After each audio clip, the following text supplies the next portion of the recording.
The Aldermere assembly rooms held 400 candles that night, and Ilowen Wren would come to remember every one of them, for a woman remembers the exact light by which she is ruined. She had dressed with care, which was its own small bravery. The gown was her mother's, turned and taken in and freshened at the sleeve with a ribbon that had cost her the last of her quarter's board. At her throat lay her mother's pearls, and the pearls were paste, and Ilowen knew it, and had believed, foolishly, that in candlelight no one would trouble to look closely enough to know it too. She had been raised to believe that a woman who held herself well and gave no one any cause might pass through a room untouched. She was 22, and she was about to learn how wrong that belief had been. Cassian Pike came to her between the second dance and the third, and she saw at once by the set of his handsome mouth that something in him had changed its mind. He had been her betrothed for 11 weeks, the son of a family with more money than manners, and the match had been, everyone agreed, a great deal more than a penniless girl of no connections had any right to expect. Ilowen had known it, and had been grateful in the watchful way of a person who has learned that gratitude is the rent one pays for shelter. "Miss Wren," he said. He did not lower his voice. That was the first thing she understood, that he did not mean to lower it at all. "I must speak with you plainly." The couples nearest them slowed. A fan stopped moving. Cruelty, Ilowen would think long afterward, draws a crowd the way a spilled thing draws flies quickly, and from every direction at once. "I have made inquiries," Cassian said, and now he spoke to the room as much as to her, warming to the largeness of his own honesty. "A man is entitled to know whom he marries. I know now what your father was. There's no fortune, no family that will own you, no name worth the having. I was deceived, and I will not be bound by a deception."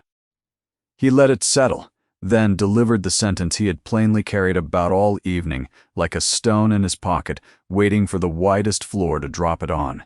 "You may as well hear it plainly, madam. No gentleman will marry you." Not knowing what you are.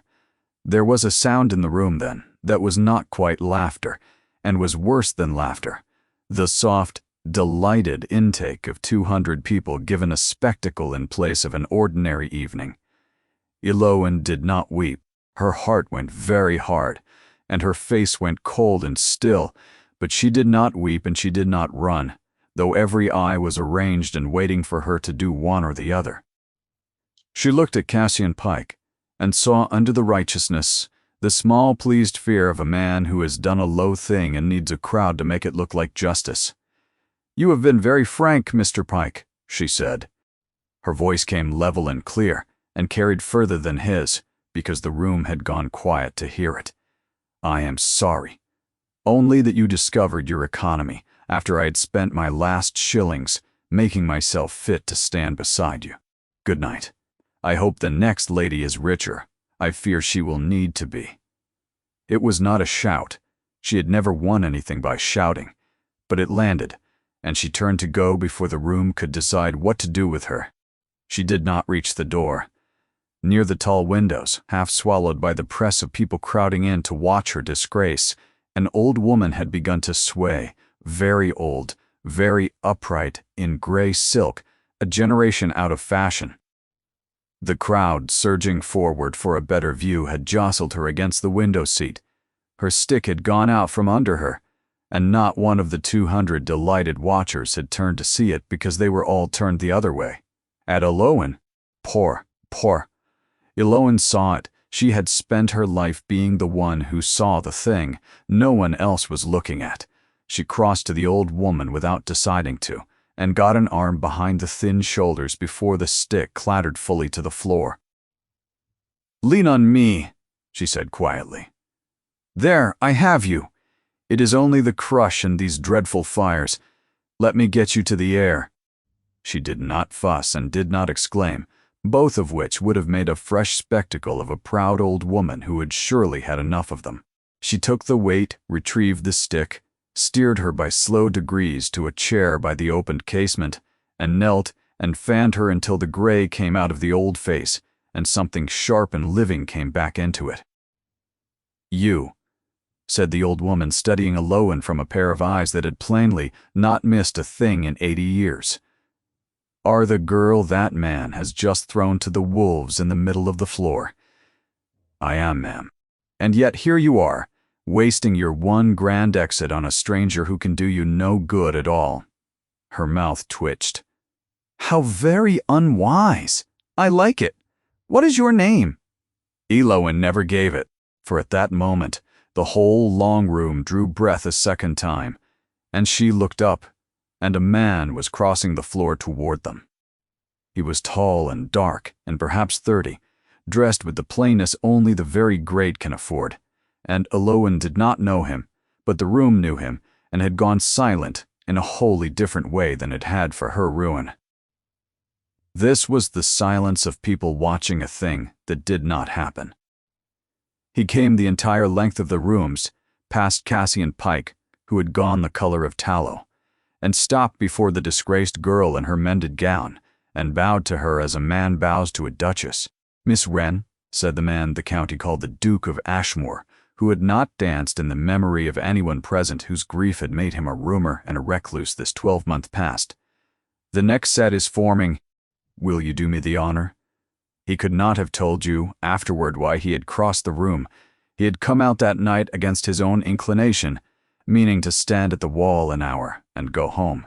He had watched a coward break a penniless girl for sport, and watched the girl, instead of fleeing, turn and gather up a fainting old woman who happened to be the one soul left in the world he still loved. Something in his chest that had been shut since the spring came loose without his leave. That was as near as he ever came to explaining it. Iloan rose slowly. Her hand, when she gave it, did not shake, though her whole life had just been taken apart and set alight before the county.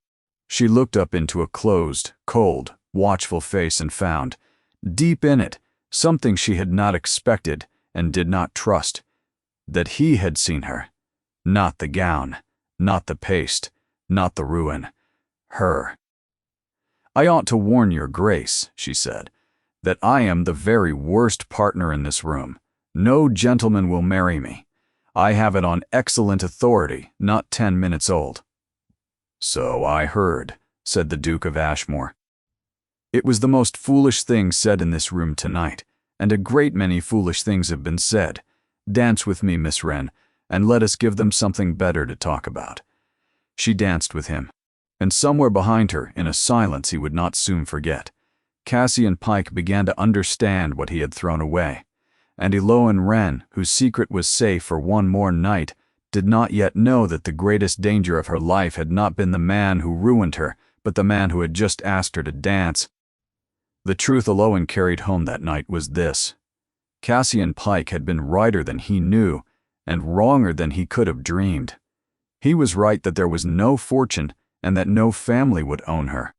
But he understood nothing of why, and the why was the thing she had guarded so long, that guarding it had become the whole shape of her days. Her name was not Wren. Wren had been her mother's name, and she had taken it up like a borrowed cloak on the worst morning of her life. Her name was Marsh. She was the daughter of Gideon Marsh, and 3 years before in a colder county, that name had been on every tongue for a season and never once said kindly. Her father had been a land steward, the man who ran a great estate for a greater man, who kept the accounts and gathered the rents and knew to the shilling what a house cost to keep alive. He had done it honestly for 30 years, and Iloan had grown up at his elbow with a slate and a stub of pencil, learning the one language she ever spoke without fear, the plain, honest speech of a column of figures, which does not care that a girl is poor or plain, only that she is right. Figures, her father used to say, were the only creatures on God's earth that could be neither flattered nor frightened out of the truth. Then his employer's fortune had gone quietly missing, a little at a time, over 2 patient years. And the man who keeps the books is the easiest man in England to blame. Gideon Marsh was turned off without a character, and named a thief in the county paper. He was never tried, for there was not quite enough to try him on, which meant only that he was hanged slowly by his neighbors instead of quickly by the law. He spent his last month swearing to a daughter who believed him that the figures would clear him if only someone with power would look. No one ever looked. He died innocent and ruined, and Elowen buried him, took her mother's name, and went out to disappear. She had one inheritance, a locked deed box no larger than a workbasket holding 3 years of a dead man's careful, useless proof that he had not done the thing he died accused of. She could not read it without weeping, and could not bring herself to burn it, so she carried it from lodging to lodging like a coffin she could not bury. Cassian Pike had been her one clean chance to stop running, to become a married woman with a roof, whom no one would trouble to trace back to the Marsh business. She had not loved him. She had been grateful, which, she told herself, was a sturdier thing to build on. And tonight, he had said, "I know what your father was," which meant he had found the grave with her true name on it and chosen the widest floor in the county to bury her a second time. She had nowhere to go. Her aunt kept her on sufferance and had made plain it would not survive a scandal. So when the letter came next forenoon, sealed in heavy gray wax, she opened it with hands not quite steady. 3 lines, in an old woman's iron hand. "You did not give me your name last night, which I forgive as you were saving my life. Come to Marchmont Hall on Thursday. I have a position for a young woman who looks the wrong way in a crowded room. Honoria, Duchess of Ashmore." Elowen read it 3 times. She did not yet know that Marchmont Hall was the one house in England where a dead man's language, the plain, honest speech of a column of figures, was about to matter more than her life. Marchmont Hall stood gray and enormous above a valley of its own keeping, and it was the most beautiful dying thing Elowen had ever seen. She came up the long avenue on Thursday in the carter's gig, her deed box on the boards behind her, and even a stranger's eye could tell that here was a great house with something gone wrong at its heart, not the wrong of poverty. The Ashmore estate had money enough. Anyone could see it in the sweep of the park. It was the subtler ruin that comes to a house when the person who loved it has stopped looking. The lawns were mown, but the borders had gone to seed. A whole wing, the east one, stood with its shutters closed and its chimneys cold, as though a portion of the building had been told to stop being alive. Elowen counted 11 dark windows in a row, and wondered who had died behind them. She learned, before the day was out, from the housemaid who showed her up, a frightened girl of 16 named Hetty, who whispered even where there was no one to overhear, as though the habit had settled over the whole house like dust. Lord Alden, the girl told her, his Grace's younger brother, the merry one, the one who had truly run the place, had died a year ago come spring, thrown from his horse and killed one wet night on the low road. His Grace had shut the east wing that same week and not gone into it since, nor spoken his brother's name, nor looked at a single account or letter of business from that day to this. "Then who runs it?" Elowen asked. "A house this size does not run itself." "Mr. Thrale, miss." The whisper dropped lower. "He was Lord Alden's man of business, and now he's his Grace's, and he has the keys of everything, and the settling of everything. And—" she stopped, glancing at the door. "He's very good to us, miss," she said, in the flat, careful voice of one repeating a lesson. Elowen said nothing, which she was very good at, but she had heard that particular careful voice before, in her father's county, from tenants who were afraid, and she filed the sound of it away where she kept such things. The Dowager Duchess received her in a small, warm parlor that was plainly the only room in the house still properly loved. Honoria of Ashmore sat by the fire with a spine like a fire-iron and studied her new companion a long, unhurried minute before she spoke. "You are wondering why I sent for a ruined girl I met for 4 minutes on a ballroom floor. I shall tell you, for I have no patience left for pretending. I am 81, and I have watched my grandson hand his own house to a smiling man and bury himself alive in his grief, and I can get at neither, for I am old and hold no keys, and everyone here has learned to say, 'Thrale is very good to us.'" The sharp eyes did not leave Elowen's face. Last night, In the middle of your own destruction, you noticed one old woman no one else troubled to see. I have need of a person who looks the wrong way in a crowded room. The pay is small, and the work is only to sit with me.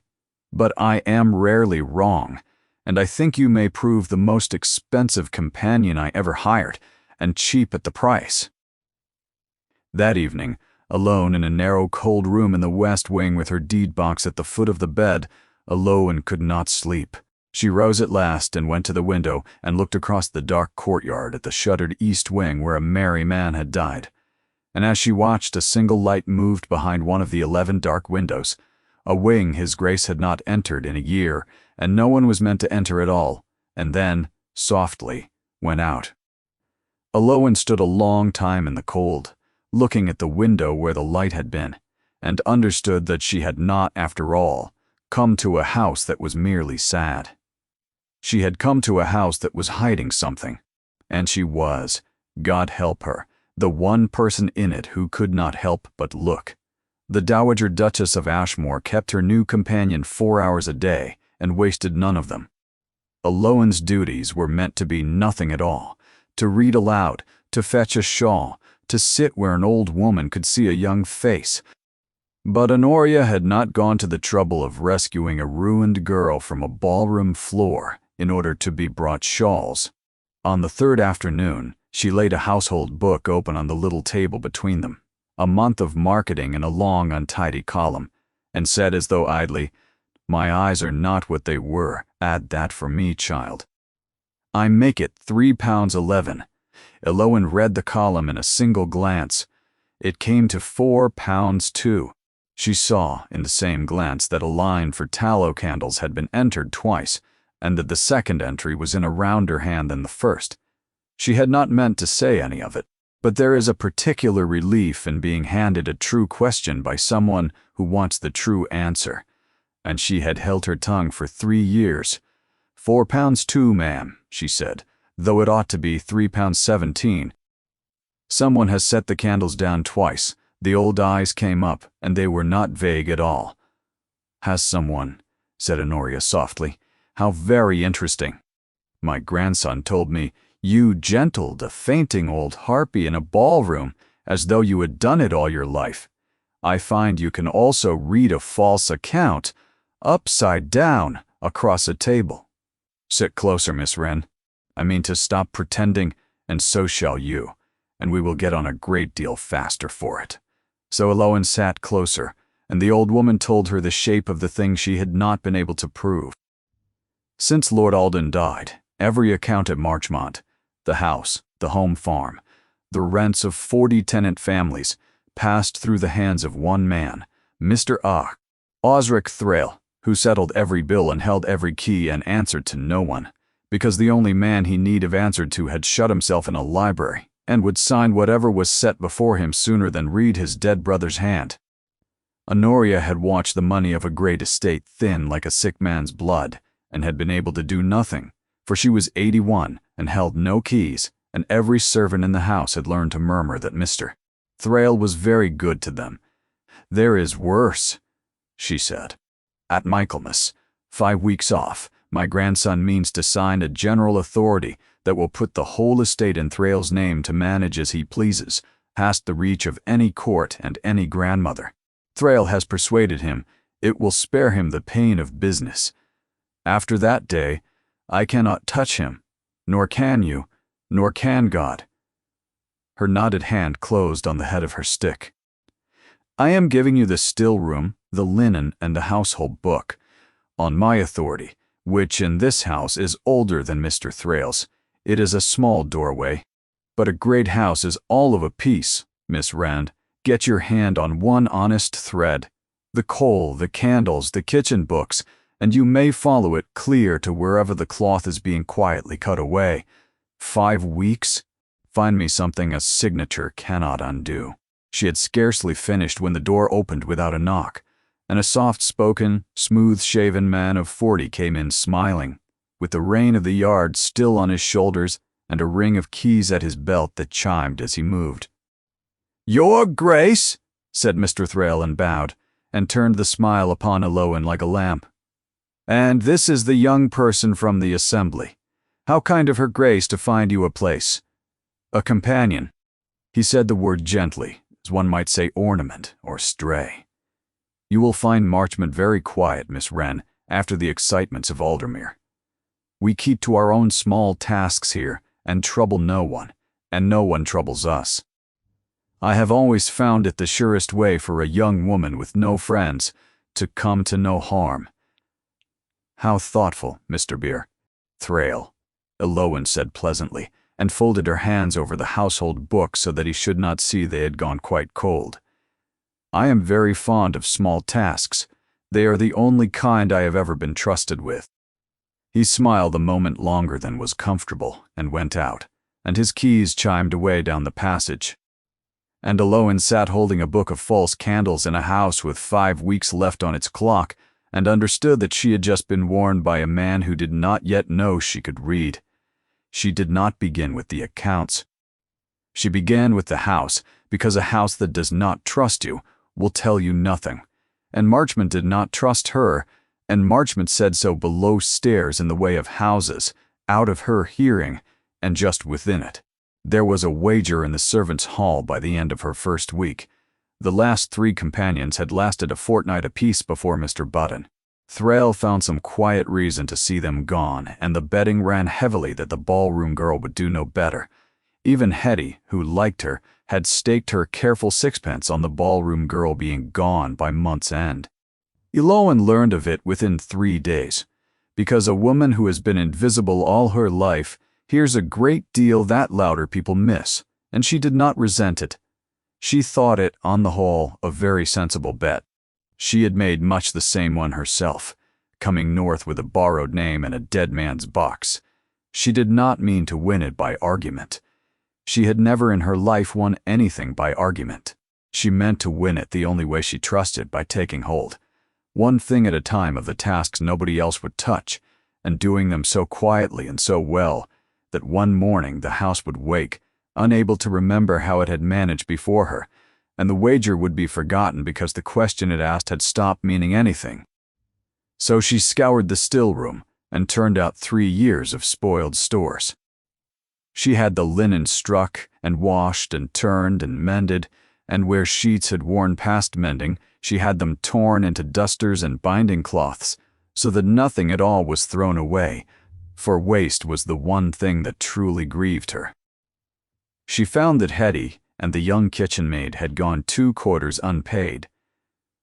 Mr. Sack, Thrale was always just about to settle it, and she took the matter to the dowager, who had the girls' wages counted into their hands that same day, and after that the 2 of them would have walked into fire for Miss Wren. She had the great cold chimneys swept. She coaxed old Mrs. Brockus, Pell the cook, who wept over meat that arrived half-spoiled from a butcher she was not permitted to change, and sent the next joint back to him with a few lines in her own hand, polite and unanswerable, so the one after it came in fit to cook. And in the stable-yard, she found Lord Alden's dog. It was an old liver-colored spaniel, gone gray at the muzzle, that had belonged to the merry dead brother and been left to grow thin and matted in a corner of the tack-room because no one at Marchmont had the heart to look at it and no one had the orders to put it down. It had stopped expecting anything of anyone. Elowen sat on the cold cobbles in her gray stuff gown and let it come to her in its own time, the way her father had taught her to wait out a frightened thing, and by the week's end the dog followed her at the heel down every passage of the house, and the servants watched it do so and said nothing, and thought a great deal. The Duke of Ashmore noticed her the way a man notices a change in the weather without wanting to, and all at once he did not come to the still room. He was a duke, and those were another country. But he could not help observing that the fires were lit now in rooms that had been cold a year, that the servants no longer flinched when a door opened, that his coffee came hot, and one gray evening, crossing the long gallery, he had learned to cross without looking at anything. He stopped because his brother's dog, the dog he could not bring himself to touch or to be rid of, went by him at the heel of a small brown-haired woman with a basket of mended linen on her hip, sound and brushed and easy, as though it had somewhere to be. "That is my brother's dog," he said. It came out more roughly than he intended. Elowen stopped and stood aside for him against the wall as a servant should, her eyes down. "It is, your grace." He was pining in the tack room. I hope I did not overstep. He seemed to want a person, and I had none to spare, so we came to an arrangement. The Duke looked at the dog, and the dog looked back at him with the mild forgiveness animals keep, for the people who have failed them, and something crossed his closed face that Elowen could not read and did not try to. "No," he said at last, "you did not overstep." And he went on down the gallery, and did not know why his own house felt, for a moment, less like a tomb. Elowen watched him go and thought, "There is a good man in there, drowning." And then she thought of the candles entered twice, and the wages that were always just about to be paid, and the 5 weeks bleeding away toward Michaelmas. And she took her basket to the linen press and got back to work, for she had begun, quietly, to keep the household book in her own hand, and the figures had begun quietly, not to agree. It was the coal that gave it to her first, which was fitting, for coal is an honest black thing that leaves its mark on everything it touches.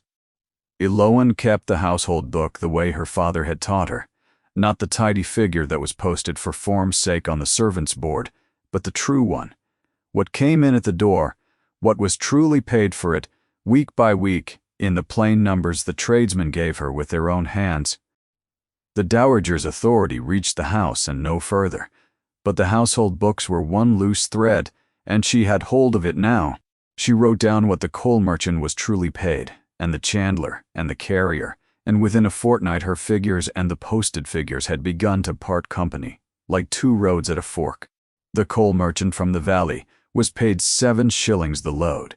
He said so himself, and showed her his own greasy account book to prove it. Glad to be asked, glad to be paid at all. But when the quarter's household reckoning went up on the board in Mr. Thrale's round, confident hand, the coal stood at 11 shillings the load. 4 shillings a load, on one tradesman, week upon week, running quietly off the page and out of the house into no name at all. She checked the candles. The same. She checked a bill for carpentry, new shelving for the muniment room, 30 shillings paid, and then she went and looked at the muniment room and there was no new shelving in it, nor had there ever been. Puffed, Elowen stood in the cold store passage with the book in her hands and felt the floor tilt, because she had seen this exact thing before, and the last time she had seen it, it had killed her father. This was not a servant pocketing spoons. This was a patient man bleeding a great house a little at a time, in good ink, keeping 2 truths where the master would only ever read one, the fair figure for the board, the true figure for his own pocket, and the difference banked in the dark. It was the same method, stroke for stroke, that had emptied a strong room in a colder county 3 years before and left the man who kept the books to hang for it. She had grown up inside this crime from the wrong side of it. She knew its handwriting, and she understood, standing there, why the dowager's instinct had been right, and why no one had ever caught Osric Thrale, because to catch him, you had to be a person who could read a column of figures the way other people read a face, and Thrale had built his whole quiet theft on there being no such person anywhere in the house. There was. Now he simply did not know it yet. She did not go to the Duke. She thought about it for 3 nights and did not go, and her reasons were good ones, and one of them was cowardice. To go to the Duke was to be believed or disbelieved, and either way to be looked at. To be asked her history, her people, her name, and behind her name stood Gideon Marsh and a grave, and a county that would say, the moment it was told, "Of course the steward's daughter cries thief. It is the only song she knows." A companion who accused the man of business would be turned off within the week with a ruined character, and a ruined character would be traced, and once traced, she was Elowen Marsh again. And Cassian Pike knew that name, and Cassian Pike was not 3 days' ride away. Better to keep her head down. It was not her house. It was not her fight. She very nearly believed it. On the fourth night she could not sleep, and she took her candle to the muniment room to see for herself, one last time, that the shelving 30 shillings had bought did not exist. And there, on the deep sill beneath the cold window, pushed behind a roll of old estate maps, as though set down in a hurry and never taken up again, she found a memorandum book bound in green paper, and she opened it, and the hand inside it was not Thrale's round, confident hand at all. It was quick and slanting and careless and merry. A young man's hand. It was a list. Coal at 11 shillings, it read. Ask Valley Man what he is truly paid. Candles query. Shelving, muniment room, where? Rents, Nethercote Cottages. Do not agree with Thrale's roll. Get tenant's own word. And at the foot of the page, underlined twice, in the careless slanting hand of the merry brother who had truly run the place, the one who had just begun to look. Speak to E before the quarter. Something is wrong in this house. The book was dated the 2nd week of April. Lord Alden had been thrown from his horse on the low road in the 3rd. Lowen stood in the freezing muniment room with a dead man's suspicions open in her hands, and the old spaniel pressed itself against her skirts and whined at the dark, and something in her went cold, for the merry brother had begun to see exactly what she now saw, and had run out of days before he could set a word of it right. Let's pause here just for a moment. If a Lowen story has pulled you in, take a second to subscribe before we go on. It genuinely helps this channel, and the best of her tale is still to come. Now, back to Marchmont. She understood, holding the green book in the freezing dark, that she had come to the end of keeping her head down. But to understand a thing, and to know what to do with it, are two different rooms. And she stood a long while between them. A companion who carried a dead man's suspicions to a grieving master would be named a hysteric, or worse, a schemer with a fortune to hunt, and shown the road by nightfall. Rumor was Thrale's own country. He had lived in it for years, and knew every hedge and ditch of it. She would not meet him there. She would meet him in the one country where she had never once been beaten. A column of figures added up in daylight, which no amount of smiling could make come out false. So she made her plan as she made everything, quietly and from the edges inward. She would gather the whole of the proof before she breathed a word of it aloud. The tradesman's own tally set against Thrale's posted figures, the tenant's true rent set against his roll, and Lord Alden's green book, which turned the business from a companion's fancy into a dead heir's unfinished question. That night she hid the green book at the bottom of her deed box beneath her father's papers, two ruined men's evidence keeping company in the dark, and turned the little key and told no one. She had reckoned without how frightened a thief becomes the moment he hears someone counting. Thrale came upon her 2 days later in the cold passage by the still room, quiet on his feet for so heavy a man, and she knew by the particular warmth of his smile that word had reached him she had been asking the Valley coal man his honest price. "Miss Wren?" "Forever busy."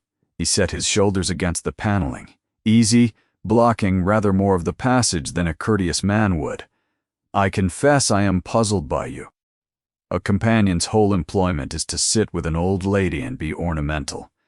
Yet here you are among the coal bills and the butcher's slates, troubling tradesmen with questions, keeping little books of your own. One begins to wonder what a young woman with no people and no place is hunting for, so far below stairs. Order, Mr. Thrale," she said, and did not look up from the linen slate in her hand. "Her Grace asked me to set the household to rights. I am a tidy creature. It is very nearly my only virtue. A dangerous one, tidiness." The smile did not shift, but something behind it did. A small, cold, watching thing. "I make it my business to know where people have come from, Miss Wren. It has spared me a great deal of trouble over the years. I do not yet know where you have come from, but I am a patient man, and I always learn in the end." He straightened off the wall. "Do keep to the linen. A house this large has a great deal of dark in it, and no friends of your own to bring a light." He went, and his keys chimed away down the stone, and Eloan stood quite still until they had faded, because her hands had gone cold and she would not have him come back and see it. And then, under the fear, she found the one useful thing. He had come to frighten her, and a man who is winning does not trouble to frighten anyone. Osric Thrale was afraid. She had been standing too near his open door, and he had felt the draught of it. That evening she asked the dowager, as though idly, who might have been to Lord Alden, a friend, a man of affairs. The old woman's eyes sharpened. "Ellery," she said at once. "Mr. Ellery, our family's attorney at Harnborough these 40 years. Alden trusted him as he trusted no one else." "Why do you ask, child?" Eloan said only that she had seen the name in an old paper, and filed the answer away with the rest of what she noticed, and thought, a witness who cannot be smiled at, a lawyer with the family's whole history in his strongbox. She had the shape of it now. She needed only time. She had less than she thought. For the next morning at breakfast, Hetty brought word down from the Duke's man that his Grace would sign the Michaelmas authority early within the fortnight, before the hunting began, to be spared the tedium of it. Thrale, rattled, had moved his own clock forward. 5 weeks had become 14 days. She built her case the way she had once kept her father's books by candlelight, with the door bolted, a shilling of proof at a time. She had understood from the first that a half-made case was worse than none at all. A rumor Thrale could laugh into air, a ledger he could not, so she gathered it entire and in secret. Under the honest cover of settling the household accounts, she got the tradesman's own tallies, the coalman's greasy book, the chandler's slate, the carrier's docket, and copied every figure fair in her own hand. She walked out to the tenant farms at Nethercote on the dowager's errands of jelly and broth, and while the old women thanked her, she asked them, gently, what rent they truly paid, and set it against the figure on Thrale's roll, and the two never once agreed. Widow Pettigrew at Nethercote paid £2 the year, more than the roll confessed, for a cottage whose roof Thrale had charged the estate £9 to mend, and never mended at all. The rain came through it, still in 4 places, into a bucket the old woman emptied twice a night. Eloan had her make her mark to a plain statement of the truth, and 3 of her neighbors after her, and carried the papers home inside her stays. Twice Thrale nearly had her. Once he came upon her in the north passage after dark with a candle in her hand, and asked her, soft as ever, what business a companion had so near the estate office at that hour. She said she was seeing the presses locked for the night, which was true, and he could not fault it, though he stood a long moment looking at her before he let her by. She learned to work only in the deepest part of the night after that, and to hide each night's gleanings in the false-bottomed deed box before she slept. The fortnight ran down like sand. Each night the deed box grew heavier, a coalman's figure, a tenant's mark, a receipt begged from a Harnborough tradesman on the honest pretext of the kitchen books, and each morning she counted the days left before the Duke's pen came down on the Michaelmas authority and put the whole rotten estate beyond the reach of any court. 9 days. 7. She worked faster and slept less, and grew, if anything, calmer, the way she always did as a dreaded thing drew near, for she had learned long ago that dread is worst at a distance, and burns clean once one is standing in the fire. It was the dowager who made her authority visible, in the way old women do such things, which is to say, without asking anyone's leave. One afternoon, Eloan came to the small parlor to find a ring of iron keys laid out on the table on a square of worn baize, a dozen of them and more, bright at the wards with 100 years of turning. "These hung by the housekeeper's door before you were born," Honoria said, "and before that on the belt of my son's wife, who ran this house as it has not been run since."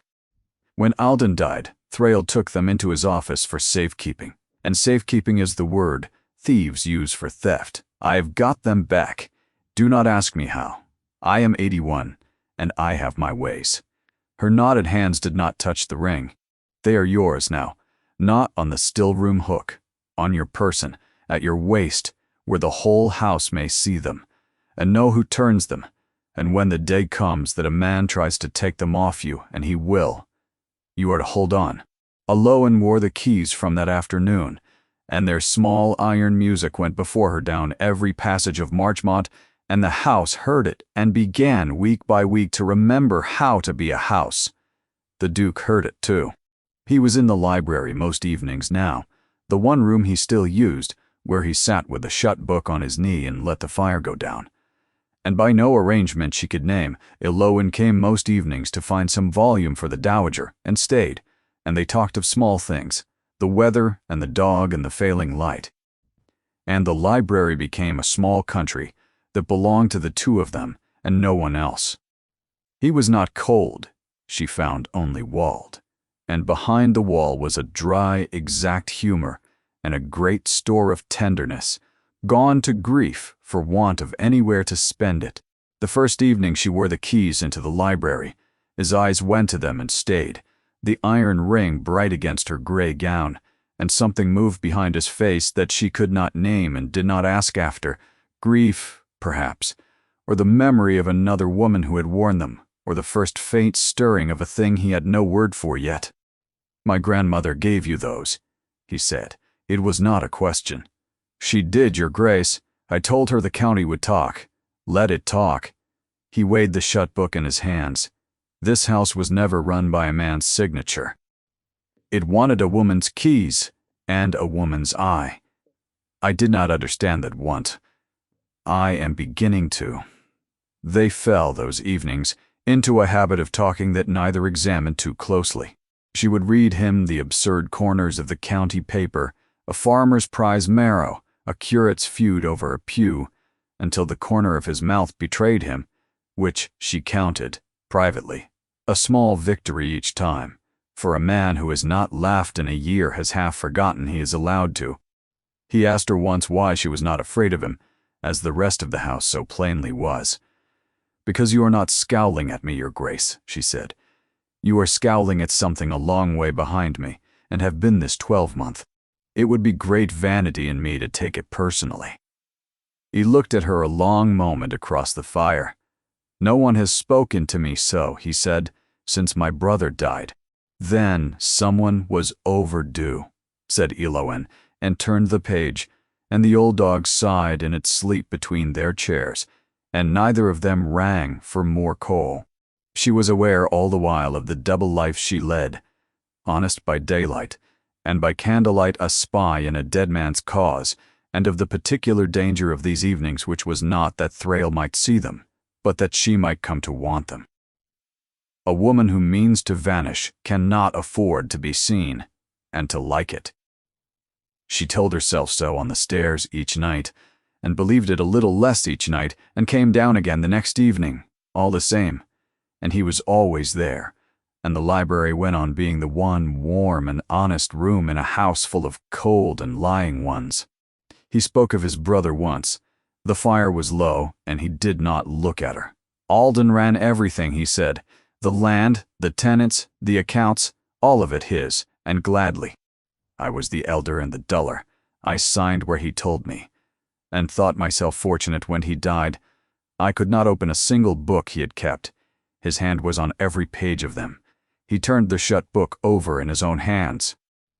So, I let another man keep them. It was easier than reading my brother's writing. I have wondered since whether a man may murder a house simply by refusing to look at it. Aloan did not tell him he was not to blame because he was. A little, and he knew it, and he would not have thanked her for a comfortable lie.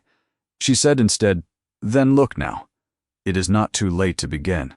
And he raised his eyes to her across the embers, and she saw that he had heard the thing under the thing, that she was not speaking only of grief, and for a moment she thought he would ask her outright what she knew.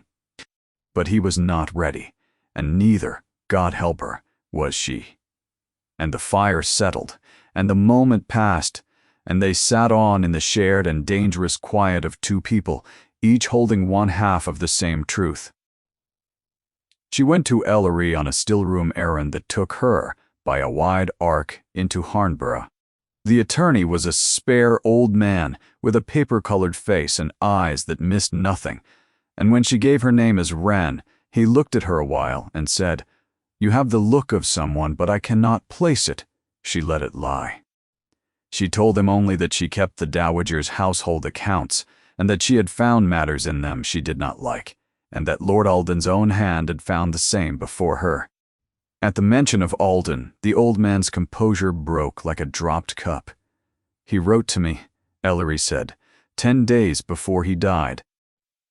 "He asked me to come to Marchmont after the quarter on a matter of the estate accounts that he did not care to put in a letter, that he did not, he said, trust to any hand in the house but mine. He was dead before the quarter came. I went to the funeral instead of the meeting, and I have reproached myself every day since that I did not go the sooner." He looked at Eloan with a dawning frightened hope. "You are telling me the boy was right." "I am telling you," she said, "that I can prove he was, if you will stand as my witness when the day comes, for I am a nameless companion, and no one will believe me alone." And Ellery, who had carried a dead man's unanswered letter in his breast for a year, gave her his hand on it. He walked her to the door, and there, making conversation of the ordinary kind, he said, "The thing that stopped her heart." Thrale, he remarked, had come to Marchmont with excellent characters. He had been under steward these 3 years past at a great house up in the cold north country, at Fenwick, until some sad business there, a theft, an honest man ruined, after which Mr.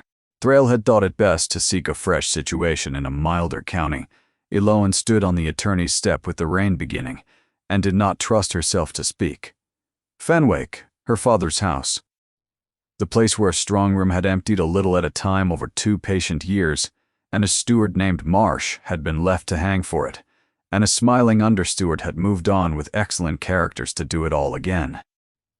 She came back to Marchmont in the dusk with the whole shape of it turning over in her, and found a strange traveling carriage in the forecourt, and the house wearing the particular stiffness it kept for company.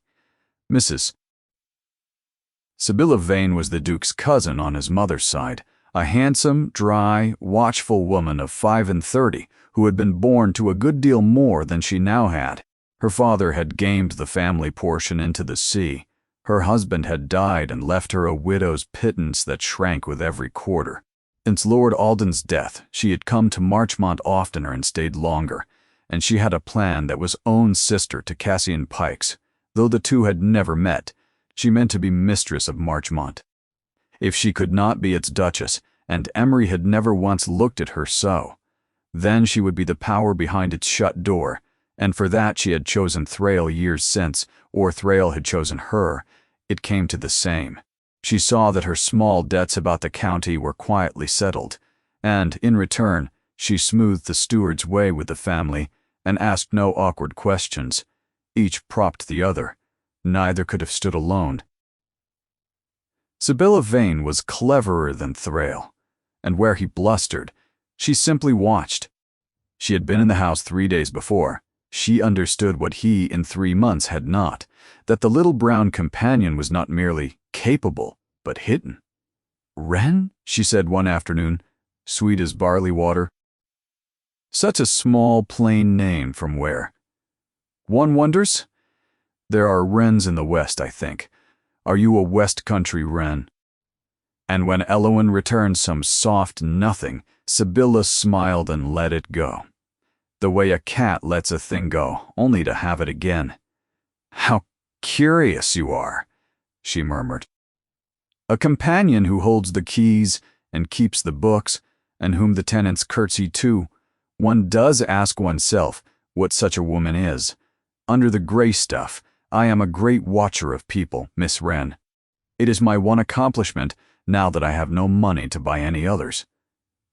She wrote her letters.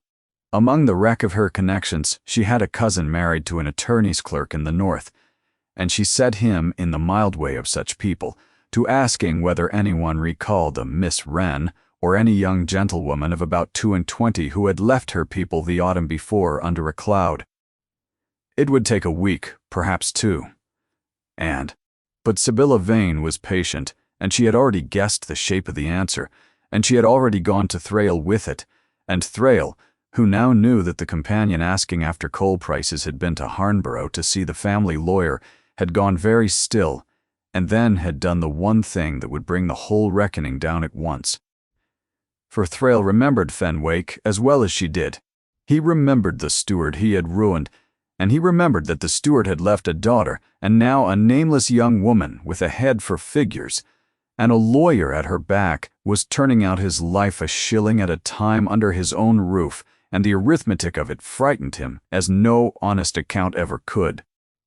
He did not know for certain she was Marsh's girl, but he knew a man who did, a man who had lately made loud inquiries into the very same girl, and been jilted of her, and gone away sore. Thrale sat down that night and wrote a courteous, helpful letter to Mr. Balday. Cautioned Pike, informing him that a young person answering the description of his lost betrothed was living under a false name at Marchmont Hall, and might, he thought, be reclaimed. And so the two halves of Alohan's ruin, the old and the new, the man who had made her fatherless and the man who had made her nameless, reached across 100 miles, and without ever having met, shook hands.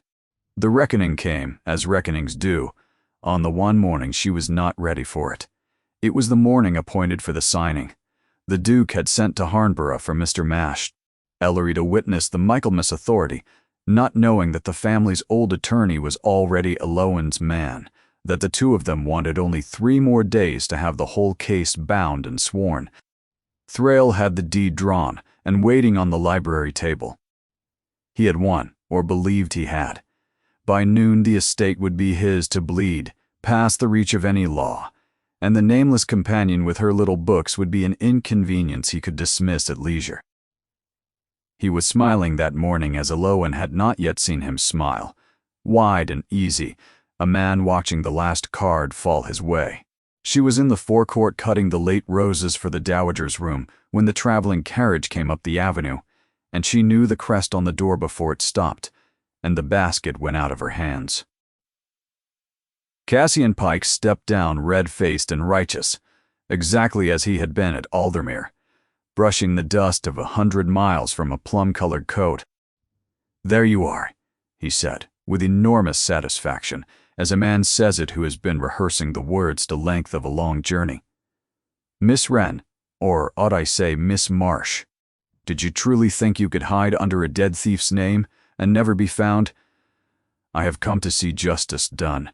He had timed it, without knowing, to the worst possible instant, for the noise of his arrival brought the whole house into the hall. The servants, the dowager on her stick, Sibylla Vane gliding in from the morning room with a letter already in her hand, old Mr. Somming, Ellery come from Harnborough for the very signing, Thrale motionless in the library doorway, and last of all, drawn by the commotion of a strange carriage in his own forecourt, the Duke of Ashmore coming down his own stairs. It all came out at once, and badly, as such things do. Pike laid the whole of it before the Duke, in his own colors, delighted to have found a Duke to appeal to. This woman was Alohan Marsh, daughter of Gideon Marsh of Fenwick, who had been named a thief and died a ruined one. She had run from her own betrothal, hidden herself in service under a false name, and imposed for months upon his Grace's household. And Sibylla, stepping forward with her letter, confirmed every word in her sweet, dry voice. She had made inquiries, she said, only for the family's protection. It grieved her to be proved right.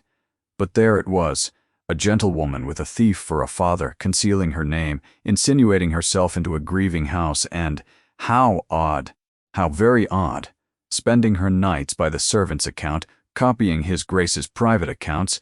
One does wonder, cousin, she finished gently, what such a person is truly after. A house, a signature, a grieving man who signs what is put before him. Thrale said nothing at all. He did not need to. He stood in the doorway and let the fiancé and the cousin do his work, and his smile said that the arithmetic had come out his way after all. The Duke of Ashmore looked at Alohan across the crowded hall, and she watched the wall come down behind his eyes. the same closed, withdrawing look he had worn on the first night, when he had regarded her as a thing he had not expected and did not want. She saw him weigh what they told him against the little he knew and find, in every particular, that it fit.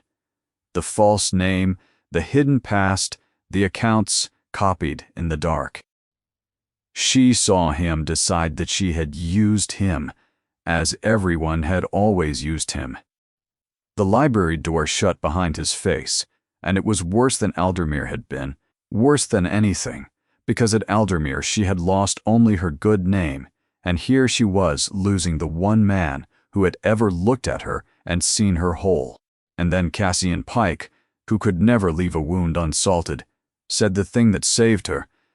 "I told you, did I not," he said, turning to the room with a little laugh, "that no gentleman would marry you? And here I find you cannot even manage to be honest." Something in Elowen went very quiet and very clear. She had dreaded this moment for 3 years, the moment of being found, of being named, of standing in a bright room while people said, "Thief's daughter," over her head. She had built her whole life around never arriving at it. And now she was in it, and the sky had not fallen, and she discovered, standing among her own dropped roses, that the dread had all burned away and left something hard and calm behind. She had spent her life being invisible in order to be safe. Safe was a small, cold word. She was done with it. "Every word this gentleman has told you is true," she said, and her voice carried level and clear across the hall, and the room went still to hear it. "I am Elowen Marsh. My father was Gideon Marsh, steward of Fenwick, who was accused of a theft he did not commit, and who died of it. I took my mother's name, because I would rather have been nameless than be pointed at. And yes, your grace, I have copied your accounts. For 6 weeks, they are in my room this moment, fair and complete.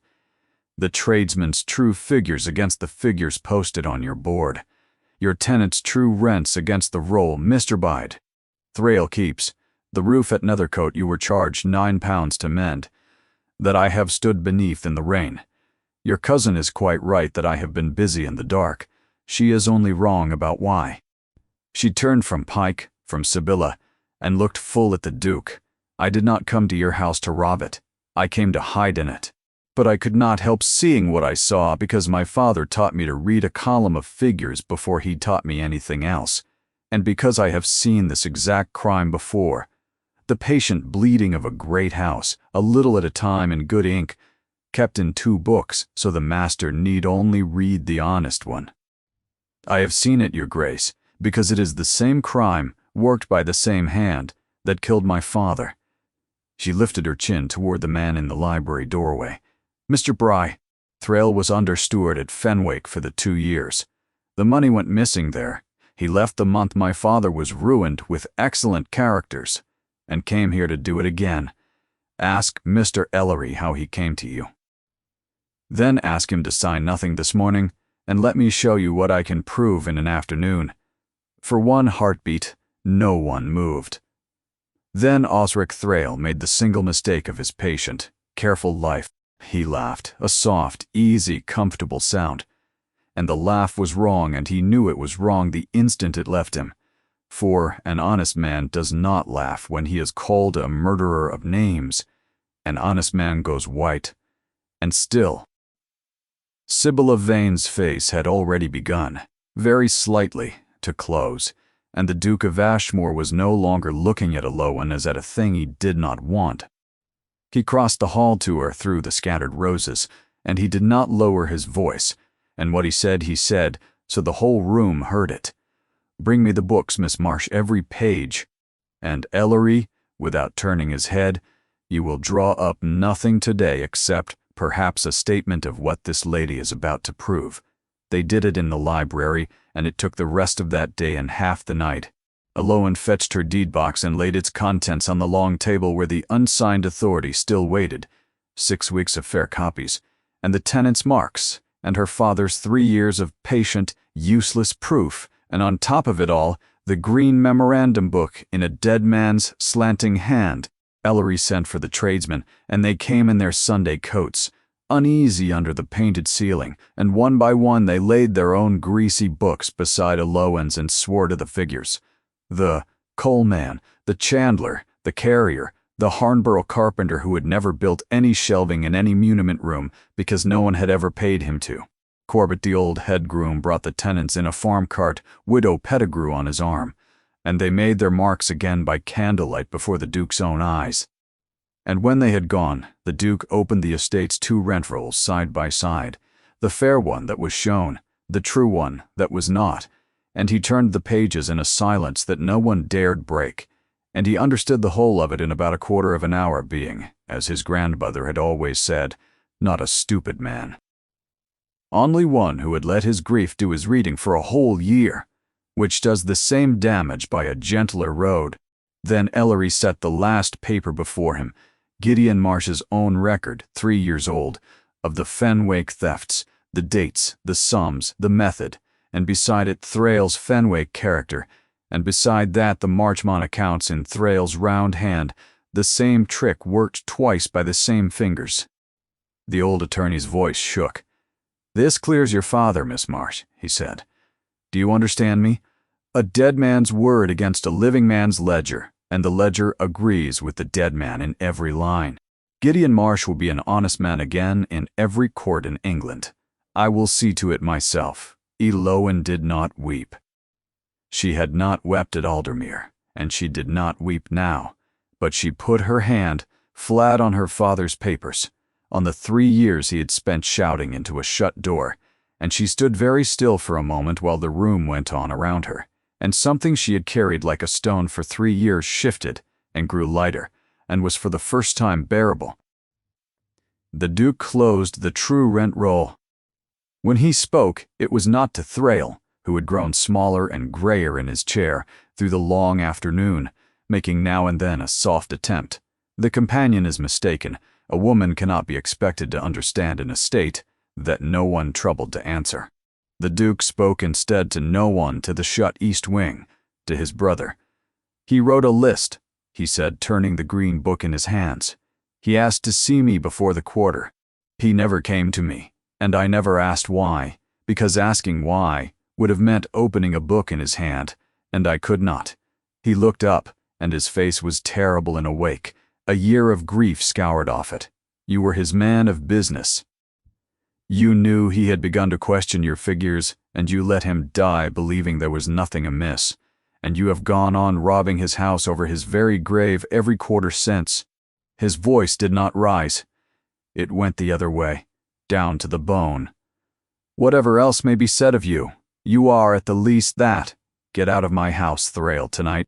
You will be before the Harnborough bench by noon tomorrow, and every figure this lady has taken will be there before you."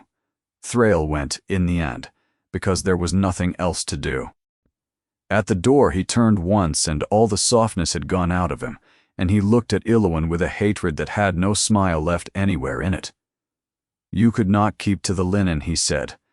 "No," Iloan agreed. "It seems I never can. Good night, Mr. Thrale." That left Pike, who had spent the long hours by the window shrinking from a man come to see justice done, into a man very much wishing himself elsewhere.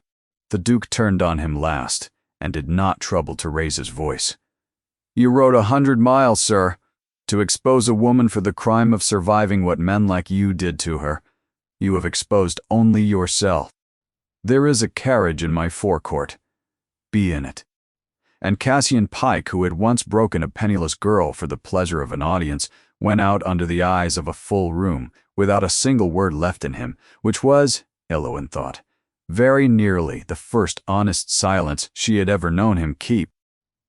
And that left Sibylla Vane. She had sat through the whole reckoning without moving, upright in the corner, her letter crushed to a rag in her lap, watching the machine she had helped to oil come quietly to pieces. When the rest were gone, she rose, still handsome, still straight, and made her last throw with the courage of a gambler staking the rent. "You will make a great show of me now, I suppose," she said to the Duke. "Your poor relation who took Thrale's shilling. Oh, I knew where the money came from. A woman as near the edge as I am always knows exactly where the money comes from. Turn me out then. And where am I to go? I have £100 a year, a widow's cap, and not one door in England that is mine to shut. You have never for a single night of your life wondered where you would lie down. The Duke's face had gone hard as the forecourt again, and Eloin knew he was about to be just, and that just would finish. Sibylla Vane entirely turned out disgrace, the county told. She stepped forward before he could speak. "Ah! Your Grace, let me!" He looked at her, and closed his mouth, and inclined his head. Eloin crossed to the frightened, upright woman who had that morning tried to bury her, and she did not let her voice go soft with triumph, because triumph was the one thing Sibylla had braced herself to withstand. "You settled your debts through the estate," she said. "That is theft, and you know it, and so does his Grace. But you did not touch the tenants, you did not squeeze Widow Pettigrew for a shilling, nor charge a roof that was never mended. That was Thrale's hand. Yours was only the watching and the holding of your tongue, which is precisely the sin I lived by myself until this morning, so I am poorly placed to hang you for it." She held the bright, terrified eyes. "There is a keeper's lodge past the west gate, dry and sound and standing empty. A woman might keep herself there on 100 a year, answering to no one, and be allowed at last to stop being so tired, if his Grace permits. You would owe it to no one, least of all to me." "I should like that understood." Sibylla stared at her. Whatever she had armed herself against, it had not been this, and it undid her where justice would only have stiffened her spine.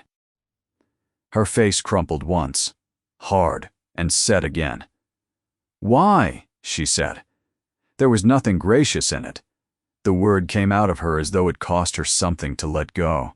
"Because I have been as frightened as you are," said Eloin, "and someone once crossed a room for me when I had no claim on him at all.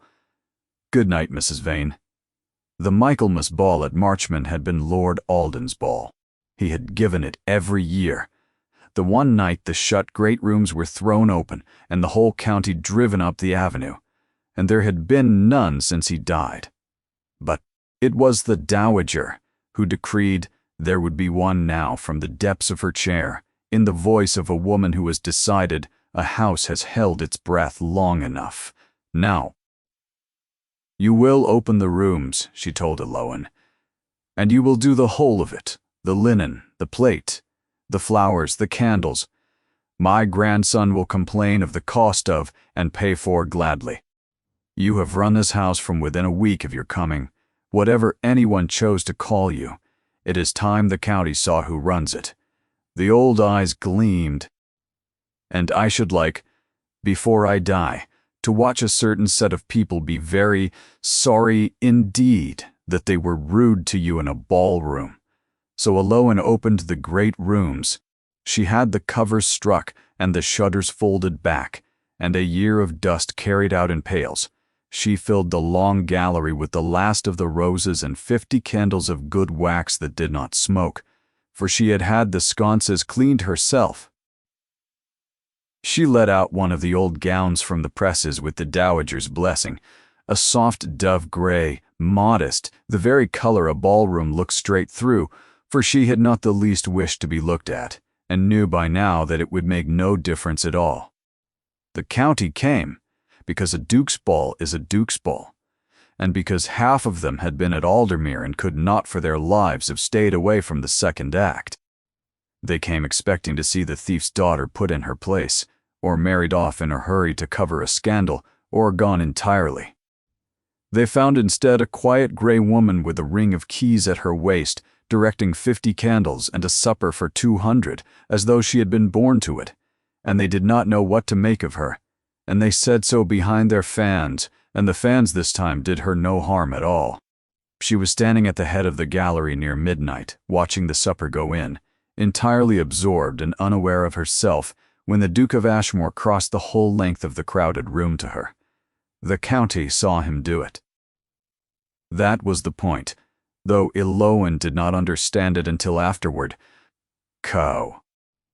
He crossed his dead brother's ballroom, past every family in the district, past Sibylla Vane in her plain new gown at the edge of things, and he stopped before his grandmother's gray-clad companion and bowed to her as he had bowed once before in another bright room, on the worst night of her life. "Miss Marsh," he said, so that a great many people heard it. "The next is forming. Will you dance it with me?" She had not danced since Aldermere. Her feet remembered before her head did, and halfway down the set under the music he spoke, low. "The whole county will talk of nothing else until Lady Day. Will, your grace, you have quite undone me. A woman cannot stand up twice with a duke and go back to carrying linen in the morning." "No," he agreed, "she cannot. I have thought a great deal these past weeks about what she might become instead." He turned her under his arm, unhurried and precise. "My grandmother recommends the position of Duchess. She recommends it, in fact, with some violence. She says the house cannot spare you, and that she cannot spare you, and that I am a great fool who took half a year to see what an 81-year-old woman saw across a ballroom in 4 minutes." Eloan's heart was going very hard beneath the gray silk. She kept her feet in the figure and her voice light, because if she did not keep it light, it would break. "And what does the Duke recommend, sir?" Setting his grandmother aside. The music turned them. He stopped there in the middle of the set, in plain sight of the whole room, which was not at all the done thing, and set every fan in the gallery to whispering. And he did not care. And that was new. "The Duke recommends nothing," he said. "The Duke has learned his lesson about signing what is put in front of him. I will not offer you a marriage of convenience, Eloan. Your father's name will be clear within the month. You will be Gideon Marsh's honest daughter again. Welcome in any decent house in the county. You may go anywhere in England you please, and be beholden to no living soul. You do not need me.